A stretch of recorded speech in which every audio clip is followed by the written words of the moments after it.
వాళ్ళంటే గొర్రె అనుకుంటారు. ఆయన చెప్పారు ఆల్రెడీ, నన్ను ఫాలో అయిన వాళ్ళందరూ కుక్కప్పి తిన్నట్టే అని కూడా అన్నారు. ఆయన జనాలు ఎందుకు ఆయన ఫాలో అవుతున్నారు?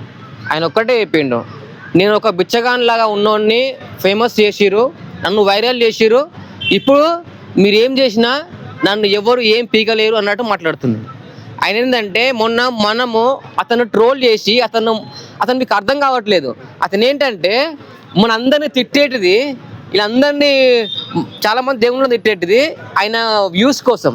మనమే మన పిచ్చోళ్ళలాగా ఏం చేస్తున్నాం అంటే ఆ వ్యూస్ కోసం ఆ వీడియో అతను ఏం పెడుతుండు అని చెప్పేసి ఆ వ్యూస్ చూసి షేర్ చేసి దాన్ని డస్ట్ మ్యాచ్లు వేసి దాన్ని వైరల్ చేసి దానివల్ల ఆయనకు 8 లక్షల రూపాయలు వచ్చినాయంట. దాంతో 2 లక్షలు పెట్టి 70 Pro Max ఐఫోన్ కొన్నాడంట. దాని పేరు సీత అనే పేరు పెట్టుకుంటుందంట. అవసరమా? మనమే వైరల్ చేస్తాము, మనమే ఫేమస్ చేస్తాము, తర్వాత అతను సారీ చెప్తాడు. ఆయన తిడుతూనే ఉంటాడు. తర్వాత నేను అన్నది క్షమించండి శివాజీ గారు, క్షమించండి అనసూయ గారు, నేను నా తప్పుని వెనక్కి తీసుకుంటున్నాను, మీరు నమ్మట్లేదు, మీ కర్మ మీ ఇష్టము, నేను బతలాడినా ఇప్పుడు నేను బతలాడినా నన్ను ఎవరు పట్టుకోరు, నన్ను ఎవరు ఏం చేయలేరు అంటున్నాడు. మనం ఏం చేస్తామండి? మన వీడియోస్ చూసి అతను వైరల్ చేస్తున్నాం, అంతేగాని మనం ఏం చేయలేము.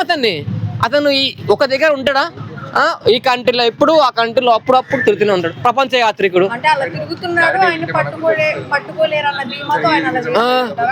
అంతేగాని మనమే అతను వైరల్ చేస్తున్నాం, అతనే మనం ఫేమస్ చేస్తున్నాం, అతని వీడియోస్ మనమే చూస్తున్నాం.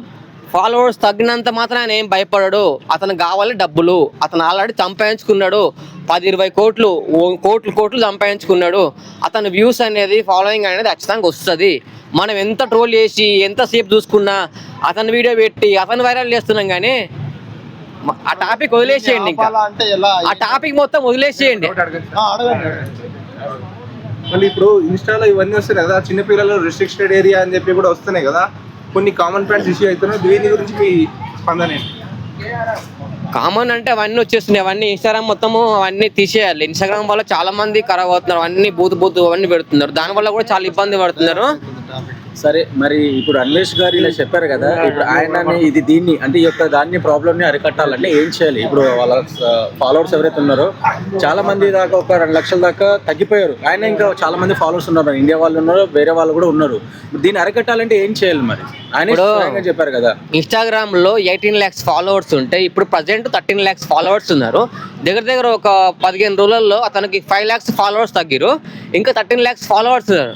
ఆ ఫాలోవర్స్ వల్ల తగ్గడం వల్ల అతనికి డబ్బులు అనేది ఏం రావు. అతను ఏంటంటే అది వ్యూస్ని బట్టి అమౌంట్ వస్తుంది. మన అందరం ఏం చేయాలంటే, ప్రతి ఒక్కరు చెప్తున్నాను, ఉన్న వాళ్ళందరూ అన్ఫాలో కొట్టిన తర్వాత ఫస్ట్ ఆఫ్ ఆల్ అతని ఐడిని బ్లాక్ చేయండి. అతను మనల్ని తగ్గట్లేదు అసలు. ఏంటంటే ఎవరు ఏం చేయలేరు, మీరు ఏమన్నా చేసుకోండి, నేను సారీ చెప్పినా కూడా నాకు క్షమించట్లేదు అని చెప్పేసి ఆయన గట్టి నిర్ణయం తీసుకున్నాడు. అతను ఏం చేయలేము అని ఒక గట్టి నమ్మకంతో ఉన్నారు. మనం ఏం చేయలేము అనుకుంటున్నాం కదా, మనం ఒక్కటే చేయండి, మీరందరూ అన్ఫాలో కొట్టడం కాదు, ఫస్ట్ రిపోర్ట్ చేయండి. రిపోర్ట్ చేసిన తర్వాత అతను ఆకపోతుంది, ఆ ఛానల్ మొత్తం పోతుంది. అప్పుడు పోయినప్పుడు అతను భయం అవుతుంది. అంతేగాని మనం ఏదో చేయడం వల్ల, ఏదో వ్యూస్ చేయడం వల్ల అతను వీడియో పెట్టుకొని ట్రోల్ చేసి వ్యూస్ కోసం, ఫాలోవర్స్ కోసం అతను కట్ చేసి మన వీడియో పెట్టుకొని అవసరమా అండి? అతను ఆల్రెడీ ఫేమస్ అయిపోయిండు, ఇంకా ఫేమస్ చేస్తున్నారు మీరు. దానివల్ల అతనికే ప్లస్, మనకేం ప్లస్ ఏం కాదు. సరే, ఆయన మాటలు విన్నారు కదా, ఆయన చేసిన వ్యాఖ్యలు విన్నారు కదా, సో మీకు అసలు యాజ్ ఇండియన్ సిటిజన్ గా మీకేమనిపించింది? అసలు ఆయన ఒక హిందువుని చాలా దారుణంగా తిట్టాడు, హిందూ దేవుళ్ళని చాలా తిట్టాడు. గరికపాటి గారిని ఎంత గడి తిట్టాడు. అసలు ఏంటి, ఒక స్త్రీని అసలు చాలా దారుణంగా తిట్టిను. అంత తిట్టాక నేను అతను క్షమించమనట్లేదు. అతని మొత్తానికి అతని ఛానల్ ఉండొద్దు, అతని యూట్యూబ్ ఛానల్ ఉండొద్దు. అతని మన వల్ల ఎంత సంపాదించిండు, ఎన్ని కోట్లు సంపాదించిండు, మనం ఎంత మంచి ఒక ప్రపంచ యాత్రికుడు అని చెప్పేసి మనం ఎంత గౌరవించినాం, మనకు ఎన్ని దేశాలు చూపిస్తున్నాం అని చెప్పేసి ఒక మంచి ఫాలోయింగ్, మంచి గౌరవం, మంచి రెస్పెక్ట్ ఉండే. ఇప్పుడు ఏమీ లేదు. అసలు వాడు చేసింది, అసలు వాడికి మైండ్ ఉందా లేదా? మంచి రీతిలో ఉన్నప్పుడు, మంచి పేరు ఉన్నప్పుడు ఇలా మా హిందువులను తిట్టి, వాడు నిజంగా ఒక హిందూ అయితే ఇలా మనం తిట్టలేడు. దారుణంగా తిట్టినాక కూడా మళ్ళీ ఇప్పుడు వాడు ఇంకా అడిగేస్తలేడు. ఇప్పుడు తిడతా నేను, నాకు మీరు ఏమన్నా అనుకోండి, నాకు సంబంధం లేదు అన్న గట్టిగా మాట్లాడుతున్నాడు. సో మరి ఆయన కొన్న ఫోన్ కూడా సీత అని పేరు పెట్టిండు కదా, అంటే ఇంతకు ముందు కూడా సీతమ్మ గారి మీద వ్యాఖ్యలు చేసినందుకే కదా ఇంతమంది మండిపడింది, ఇంతమంది ఎగిరింది. సో దానికి రిలేటెడ్ గా ఆయన ఫోన్ కొన్నదానికి సీత అని పేరు పెట్టింది అనుకుంటున్నారా?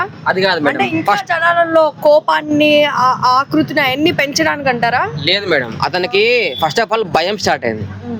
వాడు పబ్లిక్ ఒక 5 lakhs ఫాలోవర్స్ సంపాదించాలి ఎంత టైం పడుతుంది అంటే 5 lakhs ఫాలోవర్స్ పోయారు, యూట్యూబ్లో సబ్స్క్రైబర్స్ అందరు పోయారు, అండ్ వ్యూస్ అనేది పెరిగింది. అంతే, దీనివల్ల కాదు, మనం చూసే దాని వల్ల వ్యూస్ పెరిగినాయి. అతనికి భయం స్టార్ట్ అయ్యి నేను సారీ చెప్పినాను, నా పని నేను చేసుకుంటాను, మీ పని మీరు చేసుకోండి అని చెప్పి అతను కూల్ అయిపోయిండు. మనం ఏం చేస్తున్నామంటే ఆ టాపిక్ అక్కడ వదిలేయకుండా అతని వీడియోస్ ఇంకేం పెడుతుండు అని చెప్పేసి ప్రతి క్షణం మనం సెర్చ్ చేస్తున్నాం యూట్యూబ్ ఛానల్.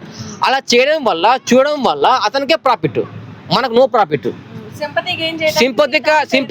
సింపతి కోసం పబ్లిక్ ఒక మళ్ళీ ఆ రెస్పెక్ట్ పెంచుకోవడానికి నేను ఇలా సంపాదించుకున్నాను. సీత అనే ఒక దేవుళ్ళని మళ్ళీ పూజిస్తున్నట్టు ప్రతిరోజు నేను భగవద్గీతను నమ్ముతున్నాను, మన వినాయకుడిని నమ్ముతున్నాను, పూజిస్తున్నాను, దేవుళ్ళని నాకు చాలా చదివినాను, మీరు చదవలేదు, ప్రతిసారి ఇండియన్స్ అని చెప్పి పొగుడుతున్నాడు. ఇంత ముందుకేమో తిట్టిండు, ఇప్పుడే పొగుడుతుండు.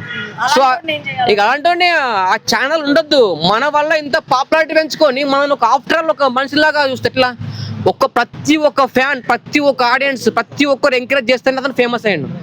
అది మీరు గుర్తుపెట్టుకోండి. మీరు ఇప్పుడు చూసి కూడా అతను అన్ఫాలో కొట్టట్లేదు. మన ఓన్లీ ఇండియన్స్ 90% ఇండియన్స్ మాత్రమే ఉన్నారు సబ్స్క్రైబర్స్ అండ్ ఫాలోవర్స్. ప్లీజ్ అందరు ప్రతి ఒక్కరు అతన్ని రిపోర్ట్ చేసి బ్లాక్ చేసేయండి అంతే. అతని వీడియోస్ మీకు రావు. ఇంకా అట్లా చేస్తే మనం అతనికి అయిపోతుంది. మనం దాని గురించి ప్రతి క్షణం ఆయన అన్వేషణ ఏం పెడుతుండు అతను వీడియో పెట్టుకొని ట్రోల్ చేసి, డ్యూట్ చేసి, టఫ్ స్మాష్ చేసి, ఇవన్నీ అవసరమా? మీరు ఫేమస్ కానికనా? ఏమైనా అతని వీడియోస్ పెడితే మాత్రం మీకు వ్యూస్ పోతాయి, మీ ఫాలోవర్స్ మొత్తం మీకు పోతాయి. ముందే చెప్తున్నా. ఛానల్ బ్లాక్ చేయడం వల్ల అతను పశ్చాత్తాపడినట్ట, లేదంటే అతనికి ఏమైనా శిక్ష విధించా ఎట్లా? సరే, చిన్న డౌట్. కానీ ట్రావెలింగ్ పైన తన వీడియోస్ అనేవి అయితే బాగుండే. ఆ పాయింట్ ఆఫ్ వ్యూ ప్రకారం ఏంటంటే ట్రావెలింగ్ పైన వీడియోస్ అంతవరకు బాగుండే. ఎందుకంటే కరోనా టైంలో వాళ్ళు ఏం వాడినారు, అసలు ఏ టైప్ ఆఫ్ ప్రికాషన్స్ తీసుకున్నారు, వీటి గురించి చెప్పినాడు. మేము ఈ టైప్ ఆఫ్ ఫుడ్ ఉంటుంది, ఇక్కడ ఈ టైప్ ఆఫ్ బియర్స్ దొరుకుతాయి, ఈ టైప్ ఆఫ్ సంథింగ్ అని చెప్పి ట్రావెలర్గా తను సక్సెస్ అయినాడు. కాకపోతే ఒక మనిషిగా తను ఓడిపోయినాడు. అవునవును, ట్రావెలర్గా ఆయన మంచి వీడియోస్ పెట్టిండు, ఆయన ఏం తిన్నాడు అని సంబంధం లేదు, మంచిగా మన గురించి మంచిగా మాట్లాడాడు, అన్నీ చెప్పిండు.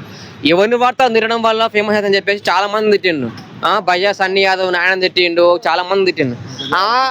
అలా తిట్టడం వల్ల ఆయన కొంతమంది ఆయన ఫేమస్ అయ్యిండు, కొంతమంది ఒప్పుకున్నారు. మన హిందువులను మేము తిట్టే హిందువులు ఒప్పుకుంటారా?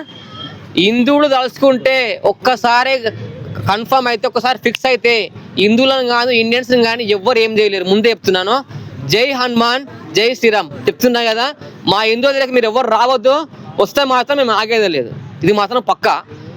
అన్వేషిగా మళ్ళీ చెప్తున్నా, ఇంకొకసారి ఇందులో తప్పు మాట్లాడడం అనుకో, నువ్వు విదేశంలో ఉన్నా మేము వచ్చి కొడతాం మిమ్మల్ని. హాయ్ అండి, this is actor Suman. So వీటీవీని లైక్ చేయండి, షేర్ చేయండి, సబ్స్క్రైబ్ చేయండి. Hi hello, I'm Shashirekha, miss India. So వీటీవీని లైక్ చేయండి, సబ్స్క్రైబ్ చేయండి, షేర్ చేయండి. ఏమైనా డౌట్స్ ఉంటే కామెంట్ బాక్స్లో కామెంట్ చేయండి. Thanks for VTV.